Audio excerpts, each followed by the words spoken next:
I got a lot of stupid comments on my gabapentin video that went viral, but this one kind of takes the cake, telling me that discussing medications belongs in a doctor's office between a doctor and a patient. And they're worried that me sharing the medical research behind my negative experience is going to derail someone from taking a medication that might be beneficial for them.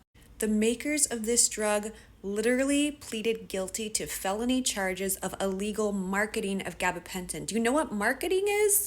Marketing a drug is when people talk about a drug outside of a doctor's office between a doctor and a patient.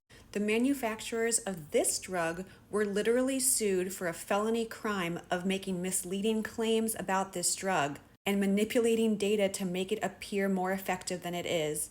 So you have a problem with patients talking about their lived experience that actually aligns with the company getting sued successfully for a crime, but you think it's fine for the pharmaceutical reps to lie about it? You have a problem with me talking about my actual experience, but not the New York Times for talking about the same thing? Journalists get paid for writing sensational stories. I'm not getting paid for talking about my experience. Doctors get paid for their work, including prescribing drugs.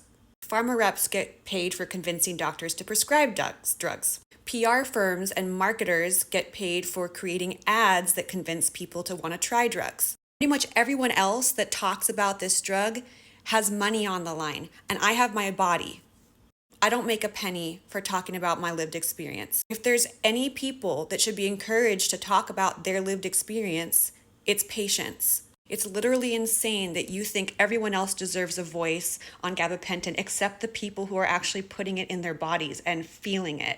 It's also literally insane that you think my lived experience and the medical journal, the peer-reviewed medical journal articles and mainstream news outlet articles that I'm sharing that me sharing that is what's going to derail someone, as opposed to the New York Times itself publishing them, or the medical journals finding this information and publishing it.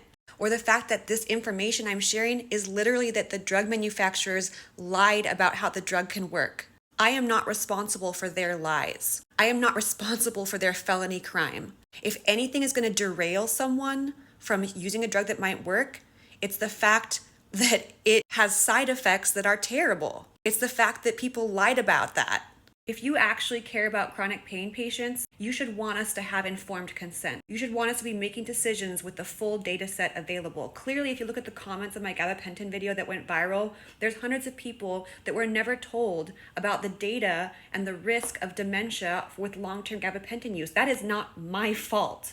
If my video is the first time someone is seeing the medical journal articles and the mainstream news outlet headlines sharing that information, again, that is not my fault that that information was suppressed or kept from them. Stop killing the messenger. Stop censoring chronic pain patients. The responsibility for the side effects of this medication, the responsibility for giving people informed consent is on the providers and the marketers of this drug.